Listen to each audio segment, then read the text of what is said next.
This is iPhone 5s, the second most sold iPhone ever. It's almost 10 years old, released in 2013, so I decided to use it for a week and see how good it would be in 2023. Let me tell you something, the results were shocking. So first of all, this iPhone is running iOS 12.5.7 and it runs nearly any app available in the App Store such as WhatsApp and YouTube. They are a bit laggy but still usable. Sometimes though, games take a really long time to load. iOS 12 itself is pretty decent, but I see that iOS 16 is a lot better, most probably because iPhone 5s is so old.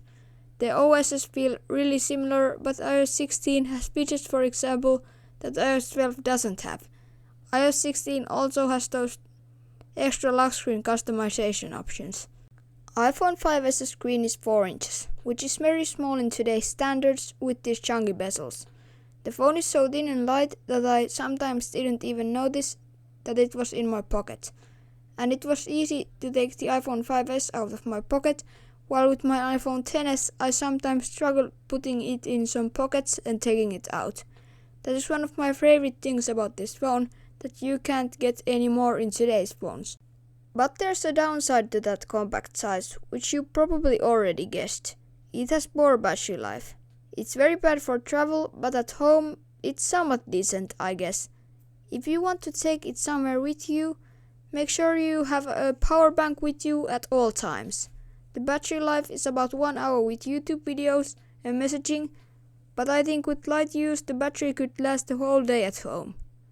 I know this iPhone's battery isn't new, but I can't see the battery's health because there is no such option in iOS 12. The charging speed is bad and I am disappointed about it.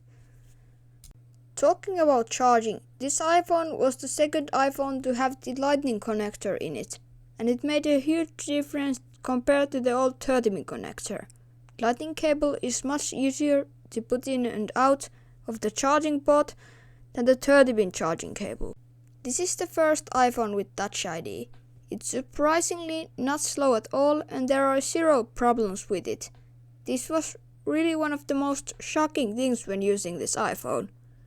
The unlock is almost instant and I don't see a difference to my iPad 7th generation. And this phone is also one of the last iPhones to feature a headphone jack. Only iPhone 6 and 6s featured it after iPhone 5s. Personally, I don't really miss it in my iPhone XS because I have wireless headphones and I also have earpods with the Lightning connector. iPhone 5s screen brightness indoors is good, but if you are outdoors, especially in sunlight, the screen's brightness is terrible. You can't see anything on the screen in sunlight. iPhone 5s's peak screen brightness is 562 nits compared to, for example, iPhone 14 screen's peak brightness 1200 nits, which makes a clear difference. So this is probably one of the most important things in a phone, the camera. The camera is not as bad as I expected. You can take some decent photos, but the photos tend to look a bit unnatural and dark. For example, here are a few photos to show the difference between iPhone 5s's photo quality and iPhone XS's photo quality. You can clearly see the difference in the contrast. In the iPhone 5s's photo, colors are a bit too dark and the photo quality is altogether a bit unclear. The iPhone XS's photo looks more natural on the other hand. In lower light, the photo quality is pretty horrible on the iPhone 5s and you can't really take any good pictures at night. The iPhone XS is also not good in low exposure, but it still takes much better pictures than iPhone 5s. For videos the difference is very clear. iPhone 5s takes a bit grainy video, but it is still somewhat usable. The iPhone XS's footage is not grainy, it's a lot better than iPhone 5s's. In low light, the iPhone XS absolutely crushes the iPhone 5s. There is no doubt about that. The iPhone 5s barely captures any details in the video. The iPhone XS, on the other hand, is decent and it takes a lot more details than the iPhone 5s. Good thing about the camera is that it doesn't create a bump if you use your phone caseless. All iPhones after this have a camera bump getting bigger and bigger each year. But after all, as much as I like the compact form factor of the iPhone 5s, it was really nice going back to my smooth iPhone XS after a bit of a laggy experience from the iPhone 5s. Also, the camera quality difference was big for me.